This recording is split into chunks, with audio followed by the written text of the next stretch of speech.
Hi, everyone. Welcome to another episode of Version 1, a podcast where interesting people come to talk about their creative processes, imposter syndrome, inspiration, failures along the way, and much more. I'm your host, Waverly. We are at my friend's basement podcast studio in Bushwick, Brooklyn. Follow the show on Instagram at Version 1 Podcast and subscribe to our Substack, version1podcast.substack.com. And you can also find me on buymeacoffee.com/Waverly Colville. And you can listen to this episode wherever you get your podcasts or watch the video version on YouTube. I am here with my guest this week, photographer Dana Gaydon. Dana, welcome to the show. Thank you so much for having me. I'm so excited to talk to you because as I was looking at your work, preparing for this interview, your work is just so joyous and fun and exciting. So I'm so excited to learn the behind the scenes of what is your process and everything like that. Could we just start with having you introduce yourself, please? I'm Dana Gaydon. I'm a brand and lifestyle photographer located in Southern California. Something that's a little different about how I work is I love to include people's personalities, color archetypes, regular archetypes, and translate those into visual elements that really make an impact as soon as you see their images. When you were a child, what did you want to be when you grew up? Did you want to be a photographer? So when I was really little, I remember being in elementary school and always wanting to be a teacher. And I don't know what burning desire, why I just always wanted to be a teacher until I got to maybe ninth grade, which is when I started doing photography. But yeah, I always wanted to be a teacher. And it's funny though, because there's teaching that's like involved with my work now. So it's just, I guess it's a way to connect with people. And I've always wanted to connect with people in some way. So I think that's maybe what my little self wanted in the teaching part of things. When did you start getting into photography? So I think it was between the summer between 6th grade and 7th grade.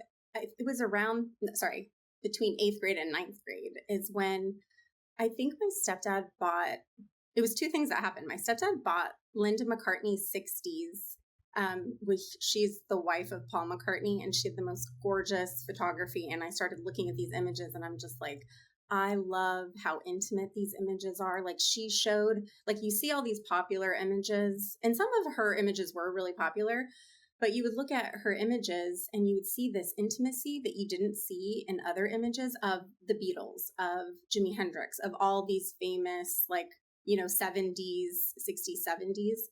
And so I was like, I love that style too. So I was really into like vintage, and I still am, but like I love dressing that way. So it was like part of the appeal. So I loved looking at the photography of her book. And then also my grandfather was a really good photographer. And so my mom didn't find out till she was, I think, 19. She followed him to work one day. They were in the military, so they moved every 2 years, but she found out when she was 19 that he was actually in the CIA.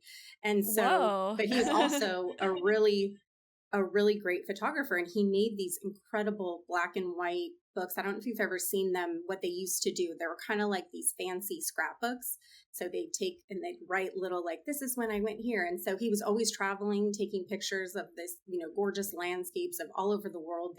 My mom was born in Japan. They lived in Vietnam, Thailand. So, and then all the places that he traveled. So those two things were like simultaneously happening.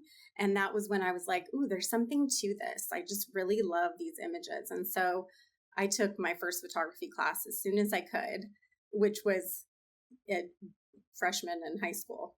That's so cool. That's so funny you say that, like with the history with your grandfather in the military and photography, because I kind of have a similar story. Actually, something recently just happened where we were cleaning out my basement, and we found this super old film camera that my grandfather, who I never met, he died before I was born, but he had this old film camera that has been like in my basement for decades because my dad had it.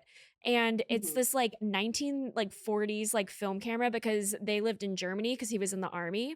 And eventually, so I inherited this camera. I don't know if it works, but I have it. But so it's just like this cool thing.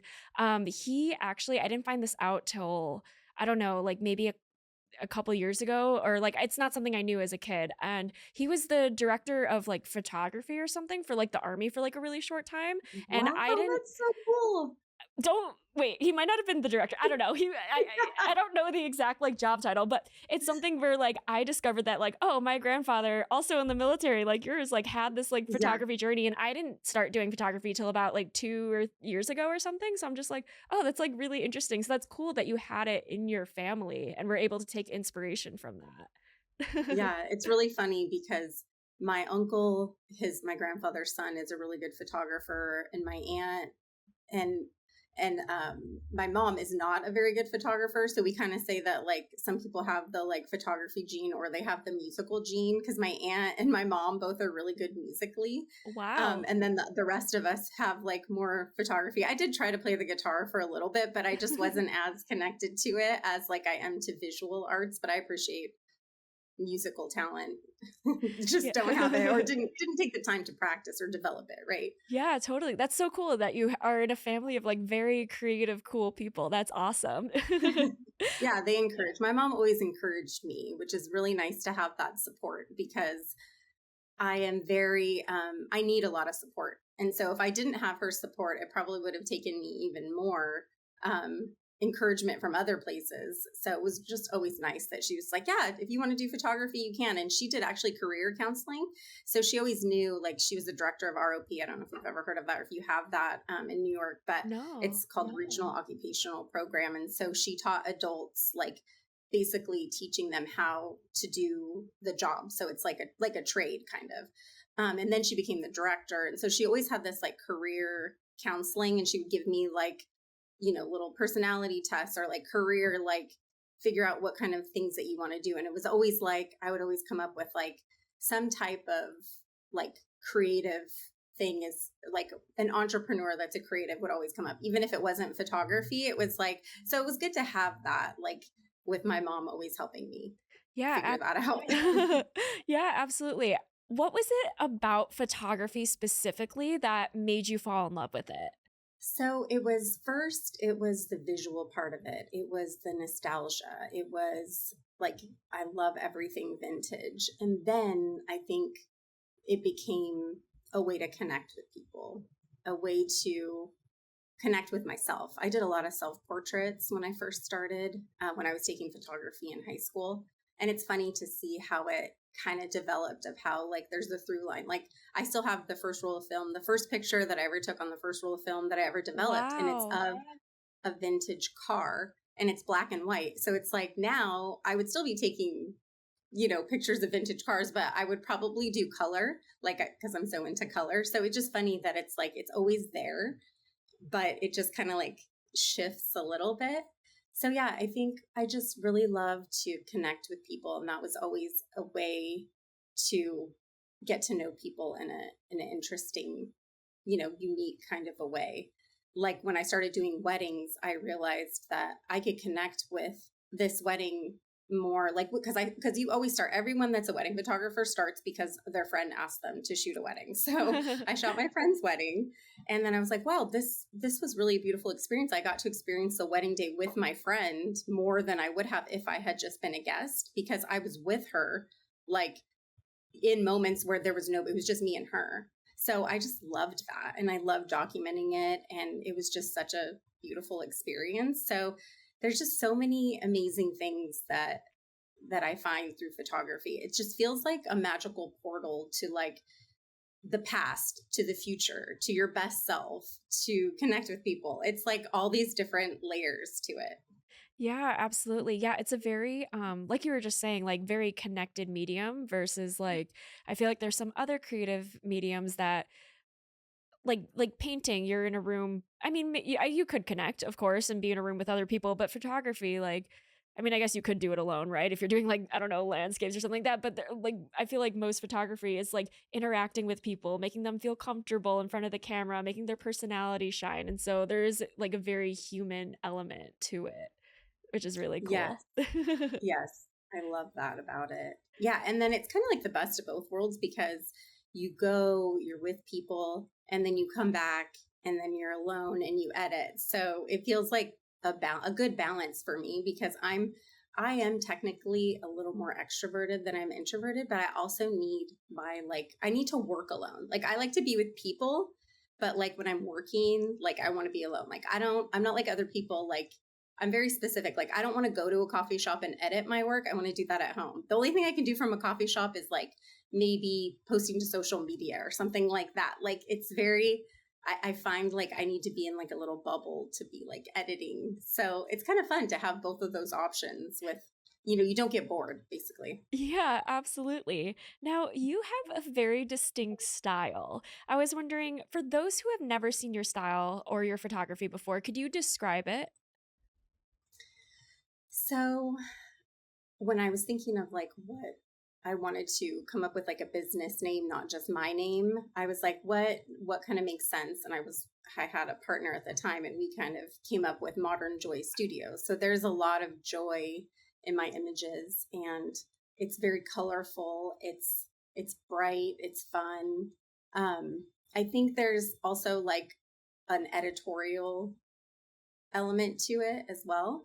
So like it's really interesting too because I find sometimes when I was starting to like show like that I loved this bright, colorful kind of like almost like pattern clashing with my own style, I was like, well, is that going to repel people and make people think like this is all that I do? Like you have to be super colorful if you want to work with me, or you have to like bright, crazy colors. And I found that it actually does the opposite. It makes people think immediately that I understand color, I understand color theory. So it's like, even if they have a neutral palette, like I know what to do with it. So I have found that it attracts more people to me, not repels people, which is great because I was just a little bit nervous of like, I don't want people to think that this is all I do, although I'm happy to do it for other people. But like in my own personal projects, like I like to match my outfit to my surroundings. It's a lot of like colors and it's a lot of like pattern, just like I'm wearing like, I have stripes, like stripes here, but it's kind of like, pattern clashing. I love that kind of stuff, but it doesn't mean that that's all that I do. So Yeah, absolutely. I'm curious, how have you developed your style and how has it changed over the years to get what it is today?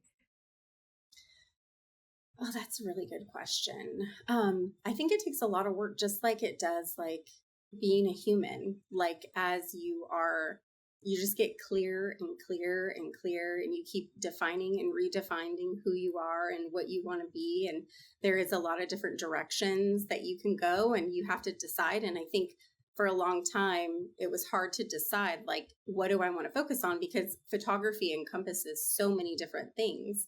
And I still do a couple of different things that might not seem related, but my style, the color is kind of like the through line. So I think when I decided that like color was what I wanted to focus on, that felt like a creative constraint that I could like always live with.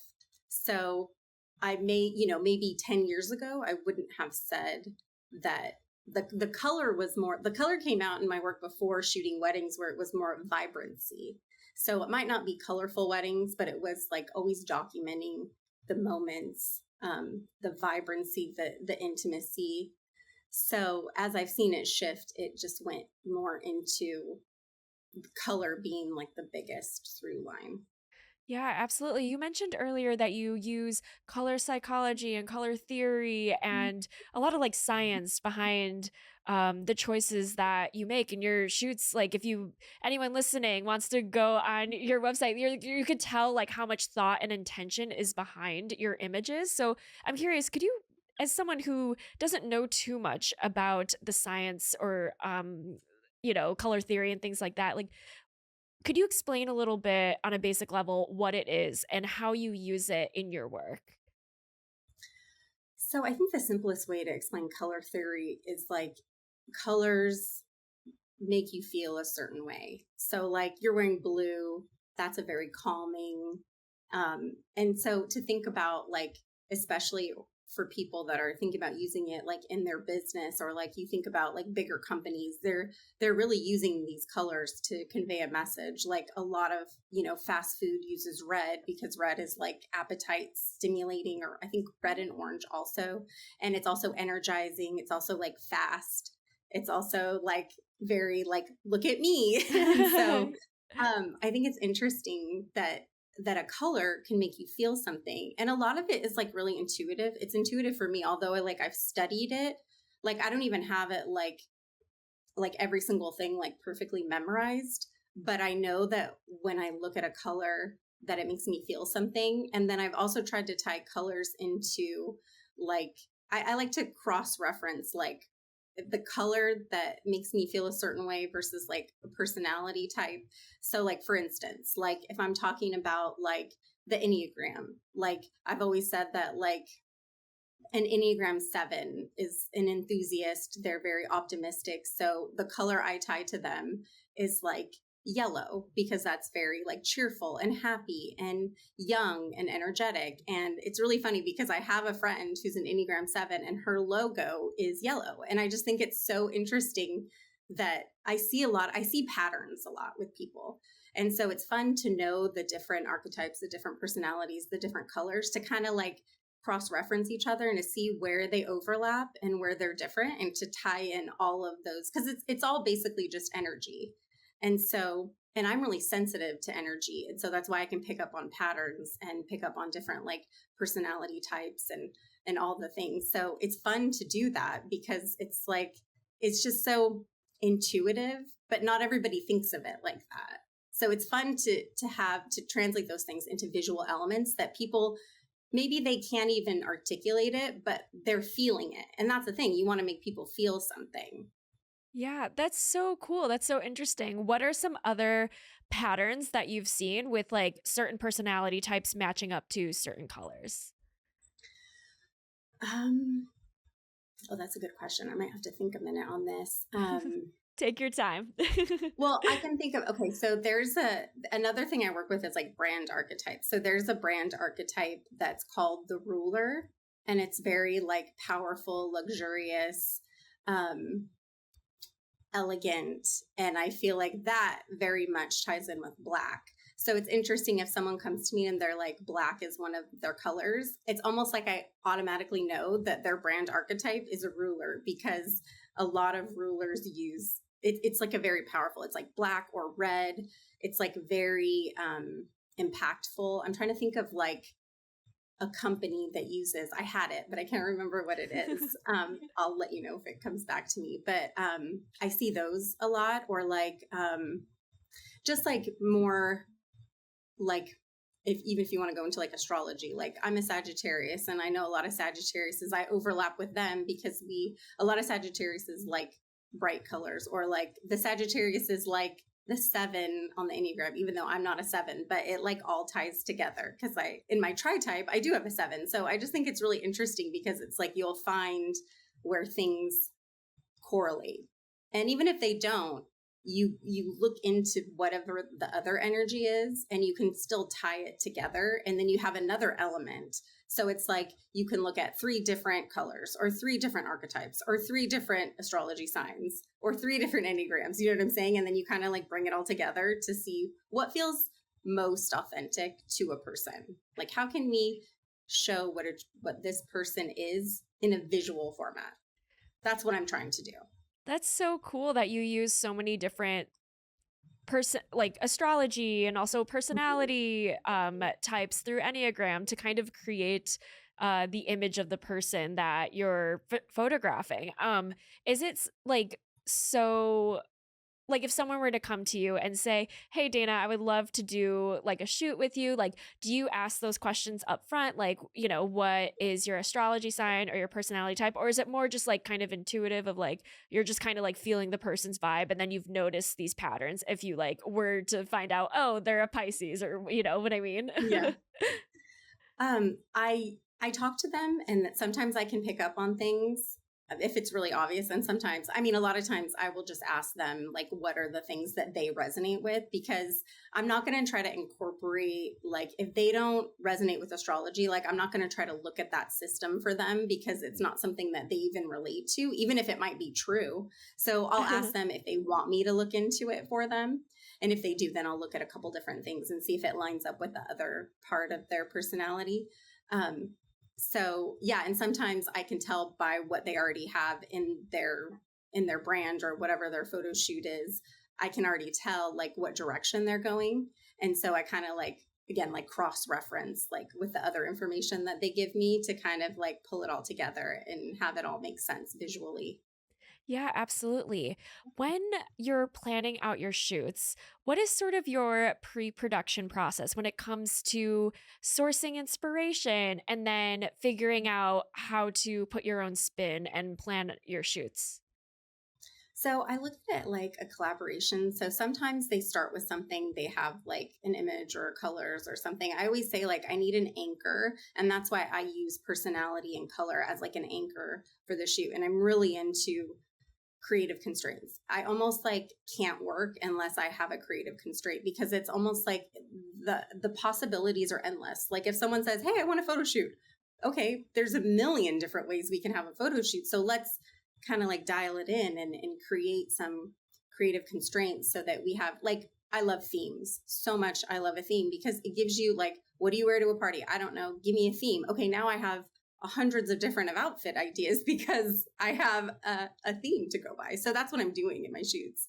Um, let's see. I think what was the original question? I was Like I was how going and then I you kind of lost it's it. how you like source inspiration and what sort of your Oh yes, yes. pre-production process looks like because your photos are so stylized. You could tell you put a lot of thought and intention behind them. So I was just curious like what your planning process is. Yes. So I start there, and then I take all of those things and I put them into a mood board, a shot list, a timeline, and then I give it to them. And this is something I've been doing for about the last, well, pretty much this year, pretty consistently. And I've gotten so much positive feedback, and people are like, wow, this is like so me. This is like exactly what I want. And so that makes me so happy because that's exactly the goal. Like, I really want these images to reflect who they truly are, and, make them feel like really good about themselves or their business, and communicating to their target audience and the people that they're working with who they really are, because it's really interesting that like the about me page of a website is like one of the hottest pages. Like people want to see, they want to know that they can trust you. They want to know the person behind whatever it is. And if you don't have that, it feels a little bit like you just don't know what you're working with. It's harder to trust that person. So it's hard to show up on camera for sure. But when you do that, you build trust. Yeah, absolutely. Where do you source your inspiration from? Oh, everywhere. Everywhere. I love movies. I love to look at like different like cinematography. Like I just watched The Substance, which was like, it started off really beautiful and then it went really dark, and I kept telling myself, this is a horror movie. This is a horror movie. And I hate horror movies, but Same. I really I'm such a yeah, baby. I hate horror movies. I hate scary. I like a psychological thriller, but a horror, and this was horror and gory. But I told myself that, and I'm so glad I watched it because I thought the message, I don't know if you know anything about it, but the message basically was like, just accept yourself as you are, And that's always my message. Like I literally went to bed that night, and like right as I was about to like criticize myself, I was like, just be thankful for what you have. Just be thankful, because that movie's really traumatizing actually. But the color, the way they use color, my husband kept saying, was this shot by like someone who was like shoots music videos? Like it was so bright and bold and colorful and glossy. And I get so much inspiration from like Wes Anderson and like just all kinds of movies and art. I love to go to museums. um, it's always fun when you're like, what do I do in this city? You're like, okay, you have to go to a museum. So every time I go to New York, I go to all the museums. It's so fun.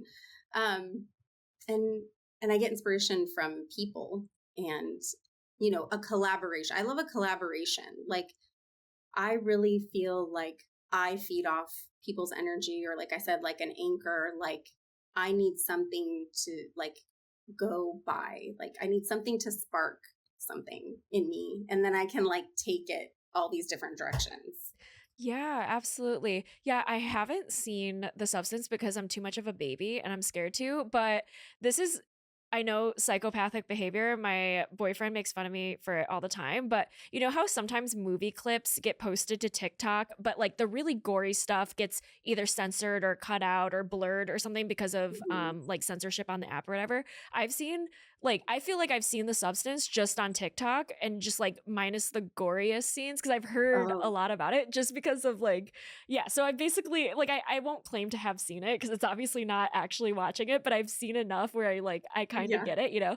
And, yeah, it's a Yeah, very, and you don't like need to see the gory parts to get it. Like, we stopped, we were like, my husband had his whole head inside his shirt, and I was like looking away, and I'm like, this is too much. I get it. I don't need to see this. It was like, yeah. It kinda as you were talking about, the colors in, The Substance, it also reminds me have you seen Euphoria? Because Euphoria is also very, like, color No. intentional, for lack of a better is that a phrase? That's that show on HBO, right? Yeah, it's about, like, the Okay. teenagers that all do drugs. Yes. My husband started he does this sometimes where he'll start watching something and then it's like, well, when do I have time to like watch something without him? So I didn't go back and watch it yet, but I did want to Gotcha. see it.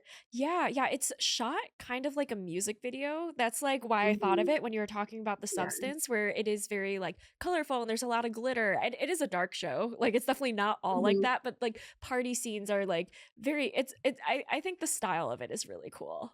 So Yeah. as you were talking about The Substance, I was like, "Oh, it kinda reminds me of how Euphoria was shot." Yeah. I have to go back to it just for the photography part of it. For sure.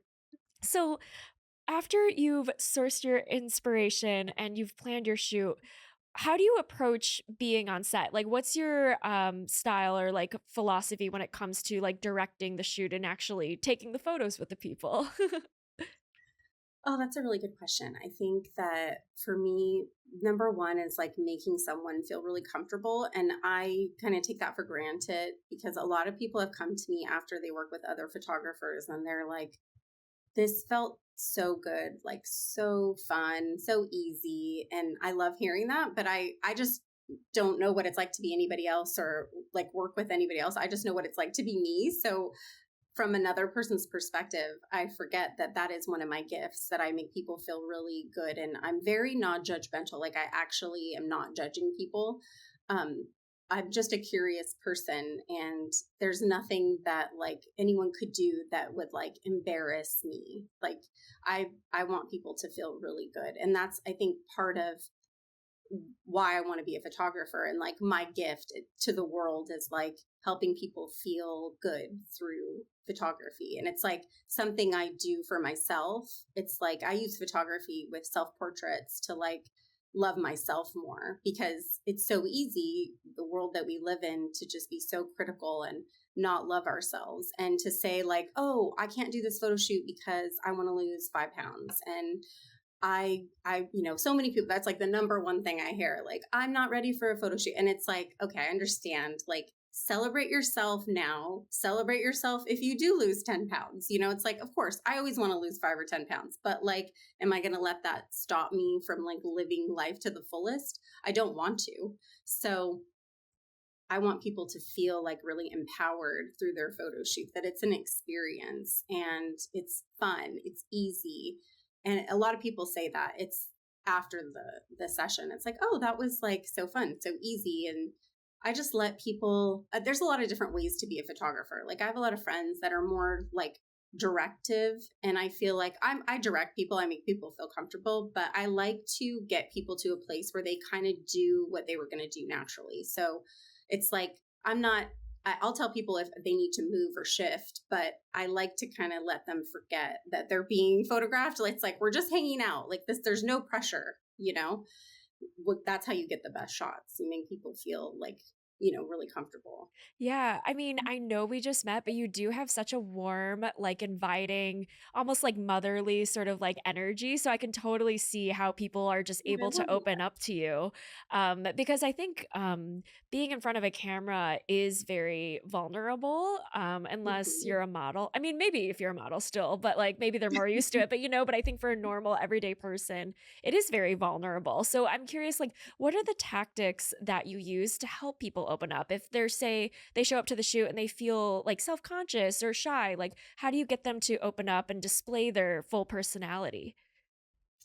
Yeah, I think it starts with it's very simple, just a conversation. And one thing I did in my session that I was contemplating, a session that I did recently, I was contemplating doing it again because I felt like it was such an amazing way to start a session. Was I, with one of my clients, we started off with like a little reading. She was into astrology, so I kind of gave her a little bit of a reading, and I was like so surprised to find out like we had already done, or had we not?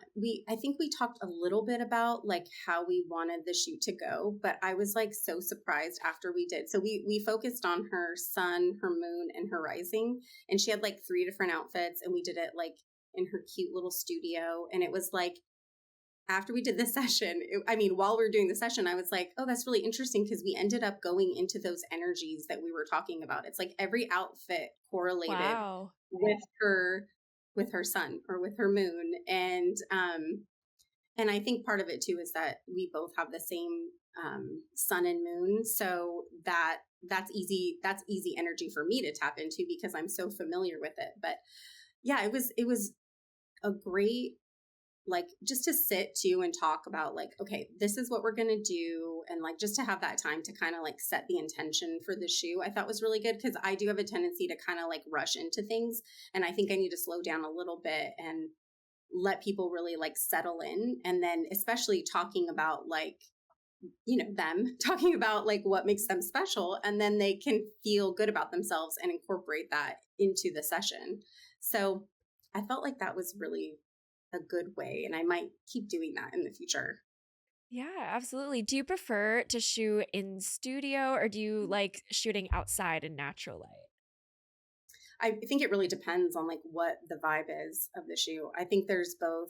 I With the studio, it's like nice to have the like space that's like, controlled and quiet, like, but outdoors it's nice because like sometimes you like want to feel the sunshine and like be outside and feel the air, and that makes people feel comfortable. And some people too, with like the outside environments, there might be like too many people around and it might make them feel uncomfortable, or it might make them feel energized. So it really just depends on like what works for like what they're going for. But I think there's pros and cons to both for sure. Yeah, absolutely. I'm curious, what equipment do you use?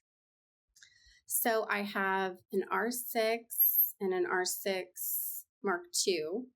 And I basically, if I'm in the studio, I usually just use one. Sometimes I use two if I'm like really trying to go like a little quicker.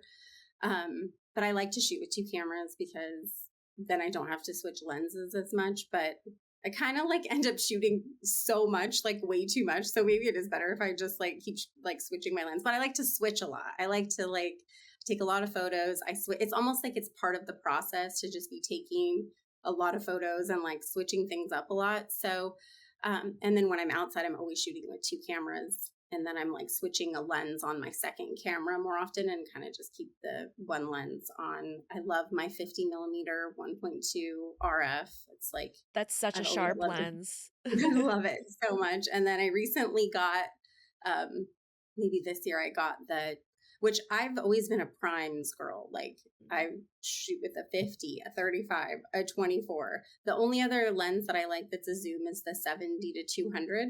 I still have that. That's an EF, but I found that I use the adapter for the RFs, and I shot with the what I do like about it. It's a lot lighter than the RF 7200 is a lot lighter than the EF, but it's like $2,000 more, and I've found that like I've looked through both ways and I haven't noticed $2,000 of a difference in the quality of the lens that's producing for me to upgrade to that lens. But eventually I probably will because it feels really nice. It's a lot lighter.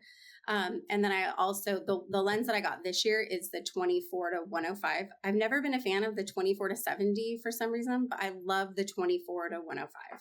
I think it's Cool. because I like a 24 and I like the more compression. I don't know what it was about the 24 to 50. It wasn't vibing with me, but the 24 to 105, I feel like I use it for everything now.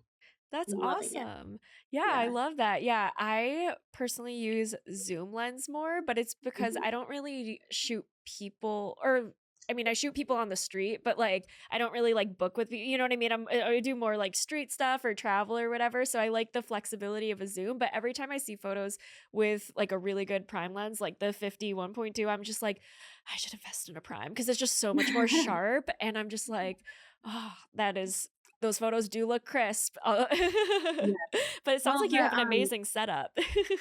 I mean, I also have the 135 2.0, which I love. That's really nice. And that opens, to 2.0. So that's great. I love the depth. Um, but yeah, if you're going to invest in one, I love the 50 millimeter. It's just like they used to call it the nifty 50. I mean, it's just like, it's the best. For sure. Was it like conscious for you to like choose to go with Canon? Because I know like in the photography world, it's very like you're a Canon person, you're a Nikon person, you're a Sony person, you know? Yeah. So like, and I think it's very interesting because you're so focused on color and like there's like the stereotype that like Canon's the best at color of the three, you know? So like, was that like a conscious decision or did you just kind of like, were you just always a Canon shooter or like, why I did you think choose? that's what happened. I got a Canon AE1. It's a film camera, and that's what I was using in my photography classes. That when I did like a lot of black and white developing it, and then that camera actually got stolen out of my car Oh no. once, and so I had to buy a digital camera. And so with the first wedding that I shot, I did the whole ceremony up until the reception. I did all film, and then I did the reception digital, and that was when it first came out, like it was 2003. So yeah, I was already Canon, so I was like, well, I guess I'll continue shooting Canon. But to me, it's like I don't really care what it is. Like I just learned on Canon, and then it became too late to switch to like Nikon. But I do think that the color is better on other on other cameras, because just from what I've seen, or maybe it's just that like my photographer that shot my wedding, the color is absolutely phenomenal. And also I feel like this focusing system on the Canon RFs are 100 times better than on any of the other ones. It used to be like I'd have to shoot 10 frames and like 2 would be tack sharp. And now I feel like 8 are tack sharp out of 10. But my photographer was shooting us walking, and he had all the, I have all the info in there. So I can see what he was doing. He was like shooting at like 1.2, and we were walking, and every single person is tack sharp. He was using Nikon. And I was like, wow. And he used to shoot with Canon. He prefers Nikon. But Oh, I just feel interesting. like, yeah, I just feel like you take whatever you have and you make it work. It's like they always say, like the best camera is the one that you have with you. And it's kind of like, you just make it work. And then of course there's editing. So I can take all the, do whatever I want with editing. But yeah, there is something to be said about the technical part of it. But I've always been more into the art of it. So I like figured that out. Like it took me so long to figure out like equivalent exposures and all the technical. I'm like, why did I pick the most technical art that I could have chosen? Like it took me so long to figure it out. Yeah, But for sure. but yeah, I feel like you just use whatever tool that you have and you make it work for you, basically. Yeah, totally. Whenever people like I'm on like some like photography Reddit threads and whenever people are like heavily debating, I'm like, they're all like it's 22.5. They're all great cameras. They're all going to produce like a great image. You know Exactly. what I mean? Like I feel like people like to nitpick the differences and I'm just like, It is. Yeah, I they're mean, all I guess great. yeah. Yeah, and I've seen like there's so many professionals, and you've seen like all of the cameras are top of the line, and like there's like top people that have worked for all these companies, and they're all producing the most amazing work. So it's all good. Yeah, for sure.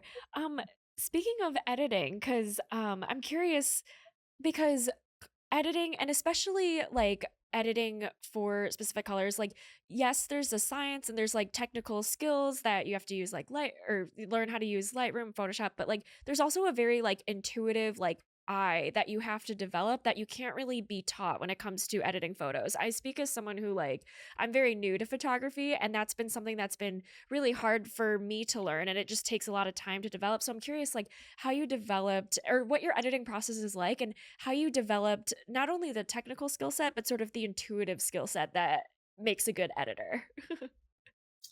That's a really good question, and I think probably studying a lot of art and taking like so many like art history, photography, the history of photography classes, and just because I love color so much.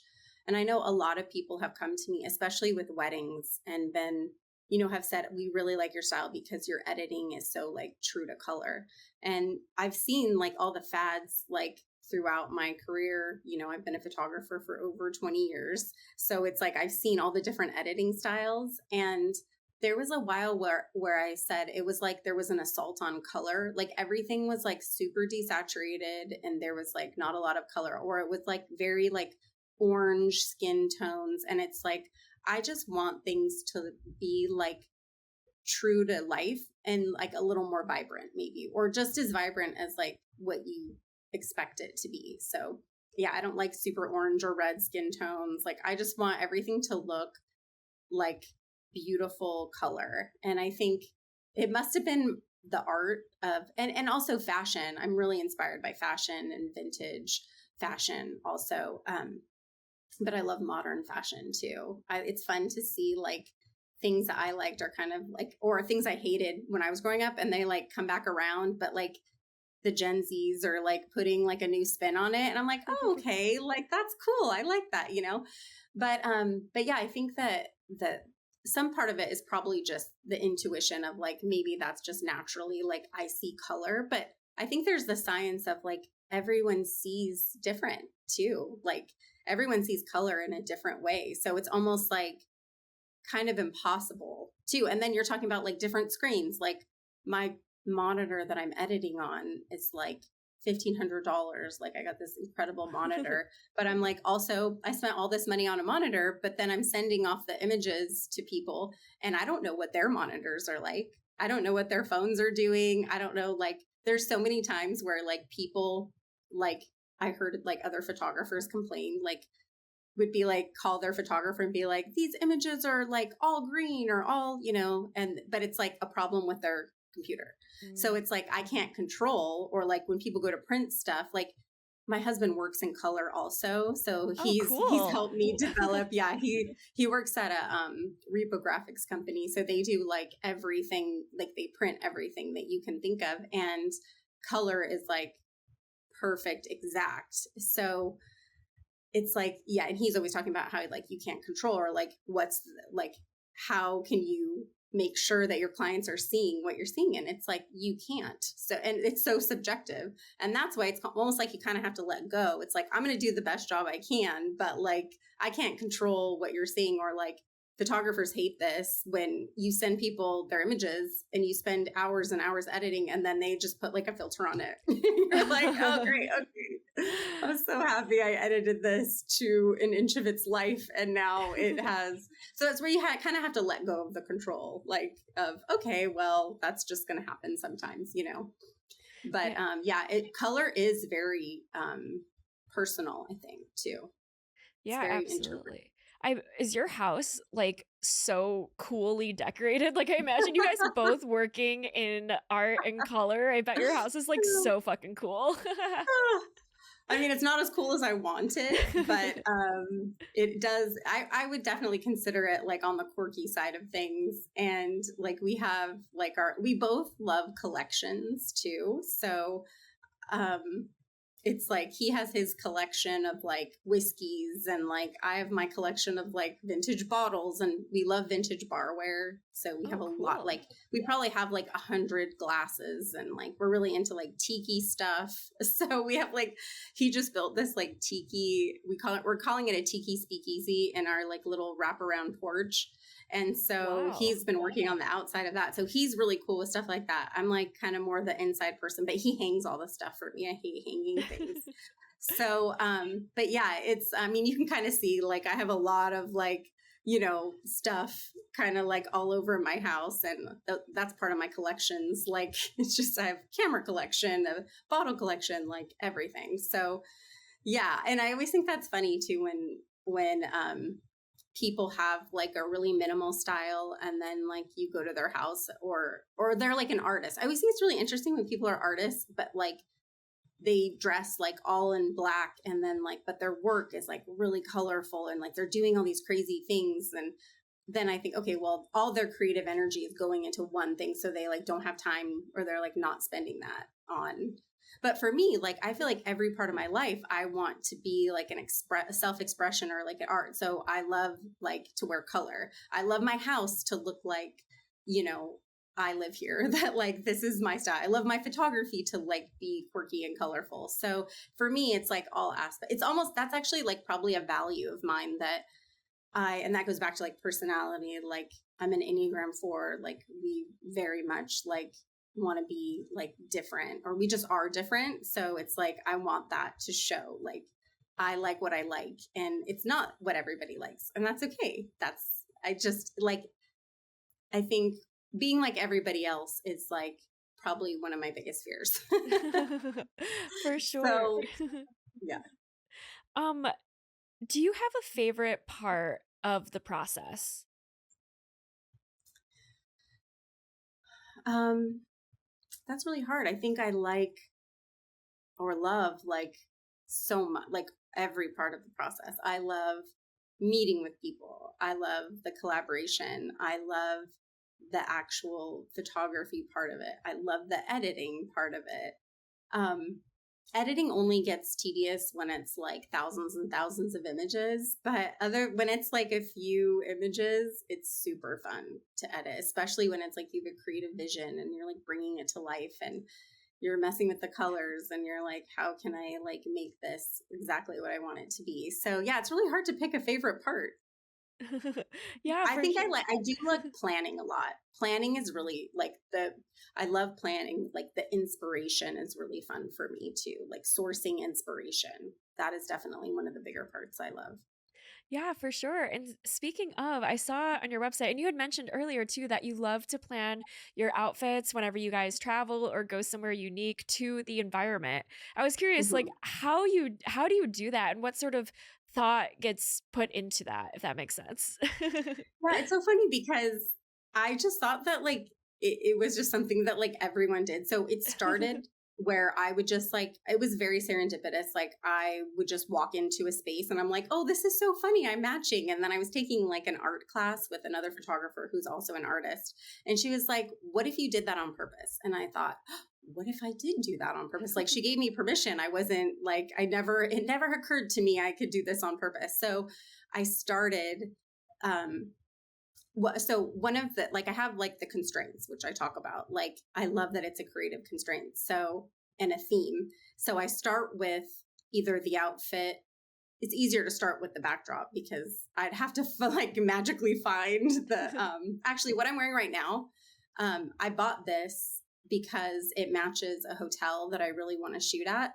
It's called the Lafayette. It's in San Diego, and it has these like green and white stripes. It has a lot of leopard. It has like a lot of pink. And so I started with the location, and then I went to, and part of the creative constraint is that I use something vintage or something secondhand. So I've never done Cool. a project where it's like I've gone out and bought a brand new outfit that's not vintage. Every single thing I've ever done is like, I would say like 80% vintage, maybe more. And so I got this. It's a vintage shirt from, I, I think I got it on like Etsy, but it's like, I don't know if it's like a name brand, but I love it so much. And then what else did I get? Oh, I got a leopard dress. And so it goes, yeah, the inspiration starts with the location, and then I kind of like make a mood board, and then I like keep building upon that. And I was doing more of them, like especially during COVID, because I had all this time, and like they're getting more infrequent and like harder to make happen. It was so easy to make them happen for a while. Now it's harder. But yeah, it's so fun and it's so satisfying. And I've got a lot of positive feedback from people that it just like, brings them joy to see like all the different ways that I'm like trying to match. So I like to match and I like to clash. So sometimes I'll do like, if it's stripes, I might do like the polka dots or something like in the same color scheme. And so like for me, it just feels so intuitive that I'm like, is everyone doing this? And people are like, no, everyone is not doing this. Like people are not thinking like this. And I'm like, really? Oh, that's so funny, because it just feels so like natural and obvious to me that this is like what you would do. And I just felt like, oh, everyone can do that.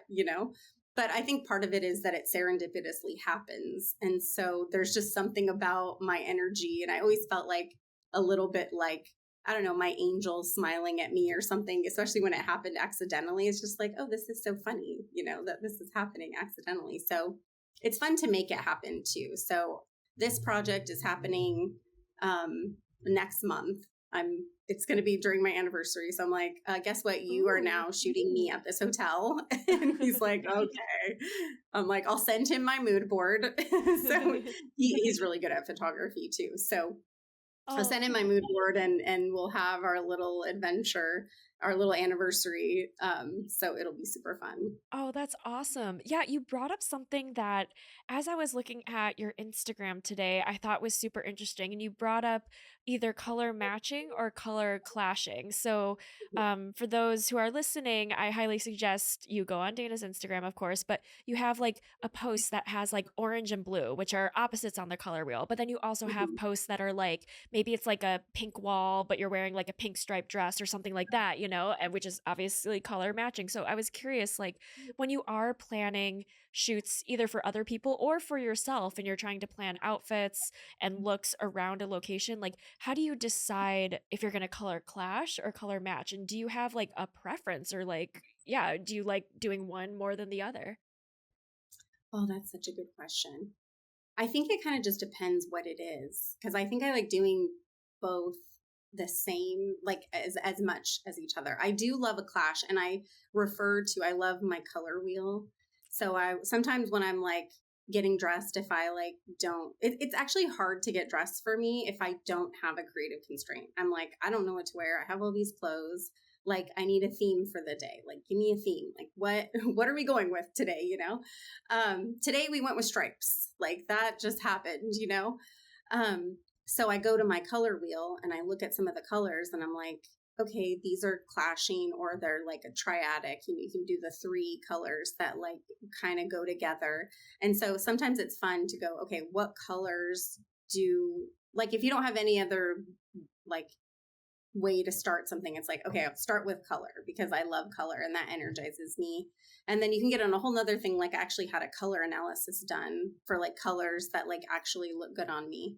So that was fun too. And it comes with like a little color fan. So it's fun to like play with those.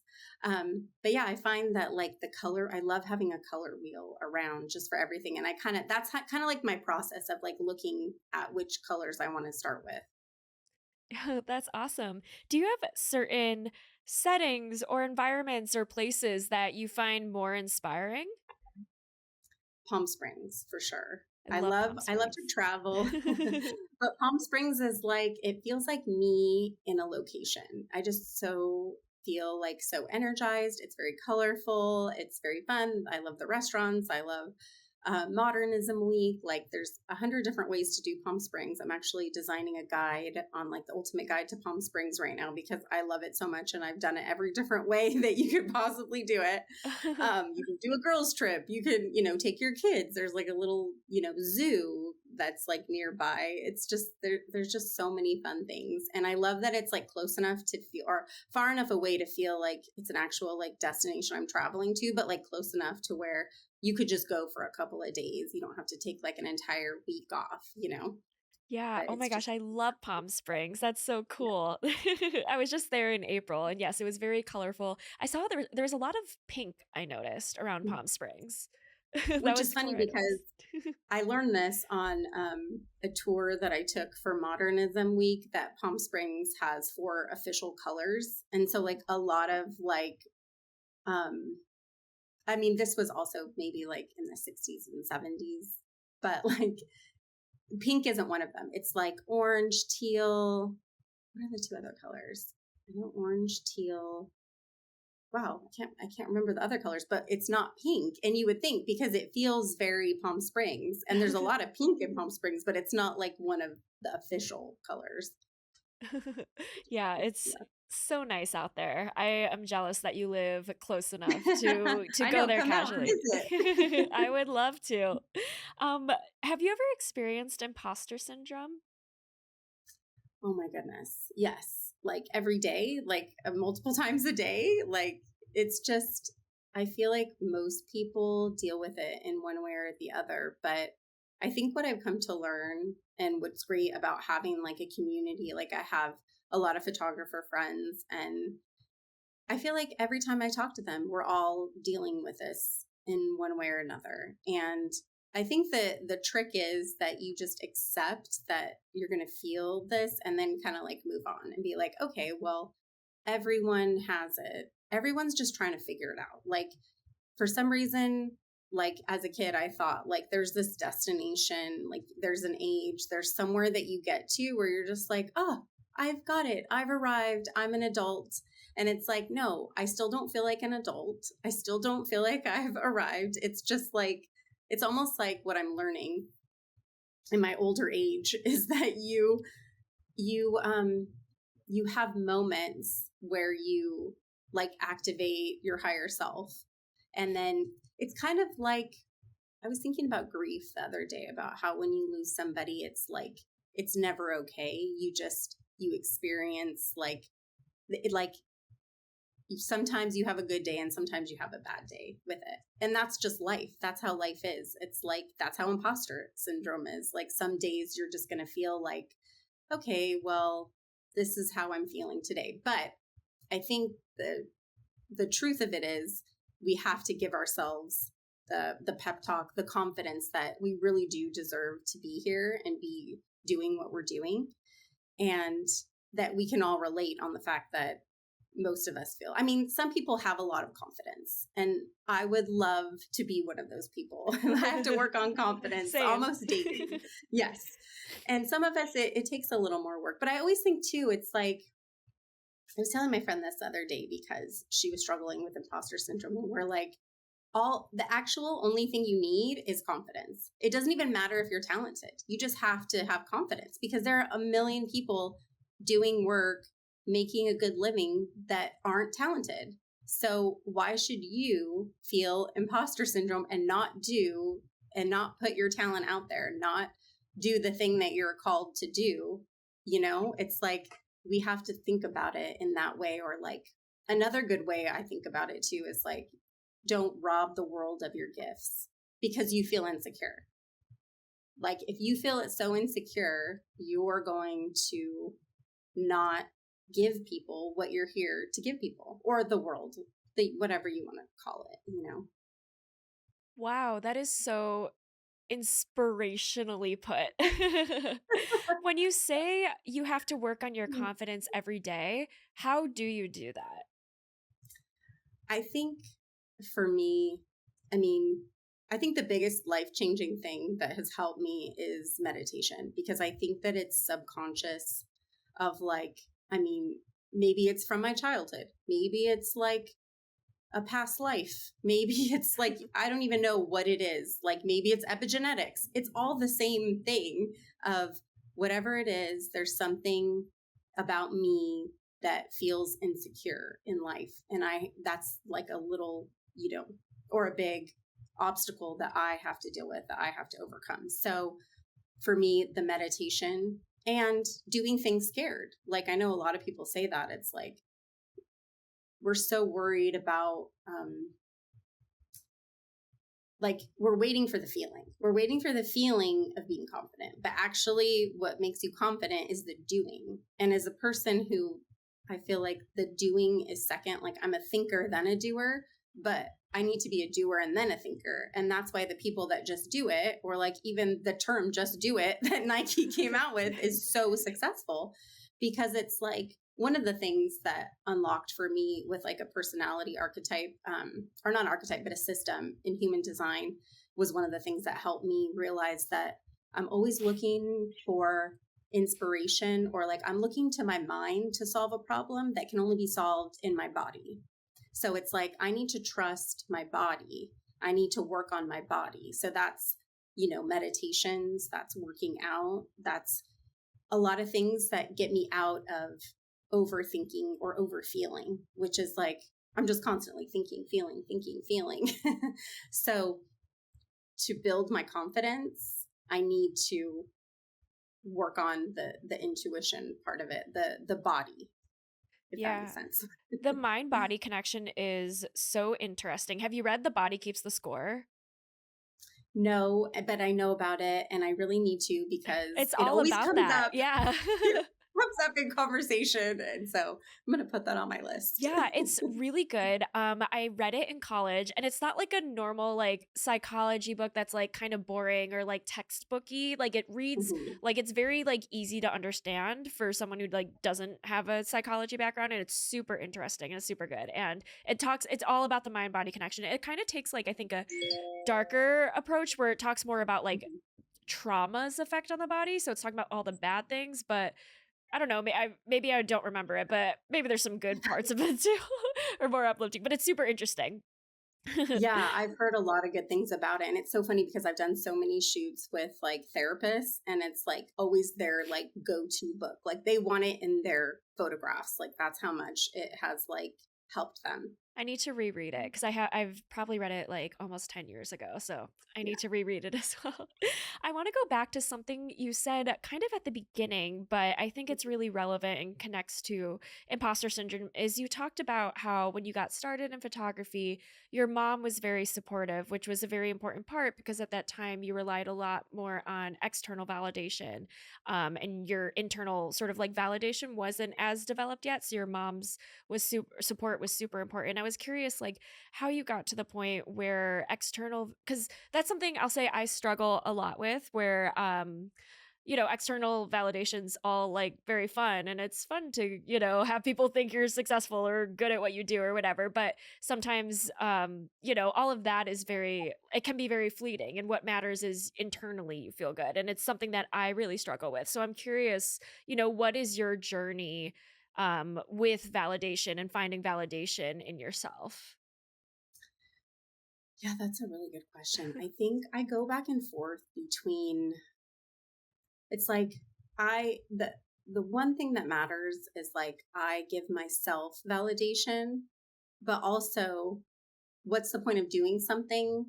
Well, I mean, maybe business wise, if like I have some things that are just for me, right? But if I'm doing something for business, like it has to resonate with other people. So I'm always going back and forth between like what do I do for myself and what do I do for other people? I mean, it's all things that I feel good about, but it's also really what has helped me what when I feel like what resonates with me and resonates with other people, like keeping a journal almost of like what people say but like what I also resonate with. It's really hard. I think that's a really hard and like a balance. Like I guess I did my project for me, but the fact that I've gotten so much like positive feedback kind of like energizes me to like keep going with it. I mean, I might keep going with it anyway, though, because I love it so much. So it's like, I don't know. That's like almost like the chicken or the egg. Like, how do we like do both? Like, I guess it's most important to give yourself the validation. And the biggest thing is like going back to like the meditations, like, that's how you get the most validation with yourself. Yeah. Yeah, for sure. It's definitely a balance. Yes. Do you ever experience ruts or maybe times where you don't feel as inspired, and how do you get out of it if you do experience that?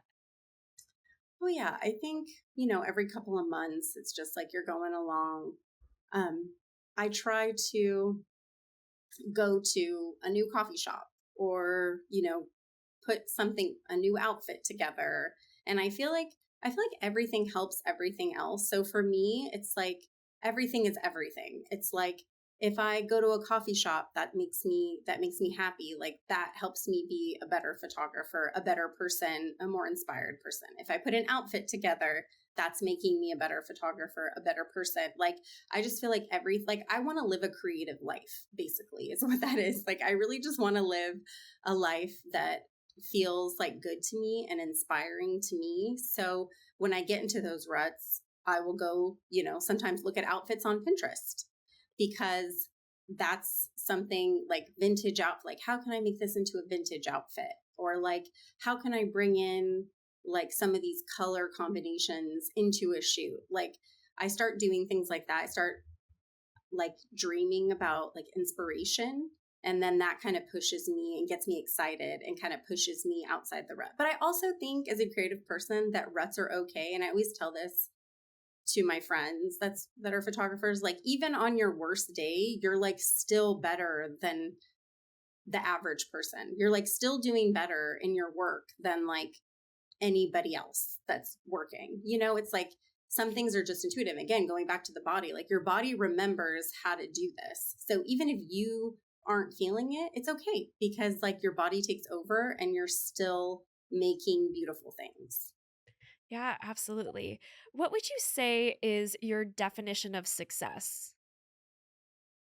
I struggled with this for such a long time and I actually didn't define it. And so I wasn't defining it so I could never achieve it. But that was a pattern I was stuck in because it was like, okay, I'm not defining it, I'm not achieving it. So it's keeping me in this like kind of like a depression almost about it. Like, what is successful? So now I define success as like living a creative life with a lot of freedom.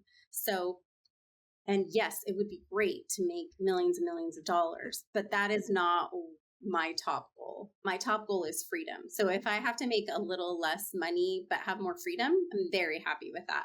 However, I'm not putting it out there that I do not want the money can all come to me because we can have it all, right? I always say we can have it all, but maybe not at the same time. Like we have seasons in our lives. So some seasons you're working harder and you are making more money. In other seasons, you are, taking more time for yourself and less on work, especially for women that are becoming mothers and doing all the different things and all the different stages that we go on in life. So I do definitely think we can have it all, but just not all at once. Yeah, absolutely. How would you like your work to change or evolve over the next couple of years? Yeah, that's a really good question too. I think I want to push the project, the matchy power clashy even more. I would also love, I haven't done that a lot with my own clients.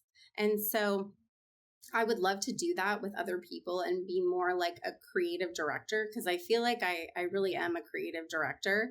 And so I really want to bring that more into my shoots and like really kind of produce like this big, like I have these dreams of like these big productions where it's like I have the budget to do anything I want, like anything creative, and it's just like everything is magical and you just have everything that you need. So I kind of envision like I've always wanted to do like a kind of like a set that I can like create and control and just like make really fun artsy things with. So that kind of leans into some like commercial work that I've seen, and I've done a little bit of commercial, so I'd love to do more commercial work for sure, especially if it's in that creative, like very colorful realm. For sure. Well, Dana, this has been so amazing. Are you ready to move into the lightning round? Oh yes, let's do it. I love Okay. it. What is something new that you've tried lately? Oh my gosh, I don't know if I can think of anything. What is new? Wow, maybe I am in a rut. I can't think of one thing that I've done that's new. Oh my gosh. I mean, I always try new coffee shops for inspiration. So I guess we'll go with that. That's the only thing that comes to mind. That's awesome. Yeah, no, I mean, living in Brooklyn, there's like a million coffee shops, and I have my favorites, of course, around my neighborhood. Yes. But yeah, always popping into a new one is always like fun. Yeah. Yeah. Do you have a lesson or a message that you want to share with listeners? I mean, my biggest value, I mean, my values as a person is I just really want everyone to feel um good about themselves. I want everyone to feel loved. I want everyone to feel like they matter. Um, that's like the underneath part of like everything I do is like I want everyone to feel like they deserve to be in front of a camera, like no matter what their age is, no matter what their weight is, like everyone deserves to have beautiful photos or just feel like everyone deserves to feel like a beautiful person, like with or without photos, right? Yeah, absolutely. And your work definitely does that. Thank What you. is one thing you wish you knew when you were first starting out? That nobody has it figured out. That we're all just like doing our best. Nobody has all the answers. I've just always felt like everyone always has the answers, but I'm missing it. Like somehow I don't have the answers, but everyone else does. And that's just not it. Yeah, absolutely. All right, Dana, this has been wonderful. Could you please tell everybody where they can find you, where they can book a shoot with you, check out your work, all of the things? You can go to my website, danagaydon.com. I'm also on Instagram a lot. It's just Dana_Gaydon. And this has been amazing. Thank you so much for having me. I've loved being a guest. You asked the best Oh, questions. thank you. You have been so wonderful. I highly suggest anyone listening definitely go check out your work, even if you're not in Southern California. If you follow Dana on Instagram, it'll just be like a bright, positive light on your social media feed because it's always colorful, it's always positive, it's always joyous. So I've really enjoyed following and looking at your work, especially in, like the world is crazy and there's always like something negative happening. So it's nice to like scroll past and see a beautiful, colorful, fun, just fun image. So I've really enjoyed your work. Thank you so much. Of course. Thank you.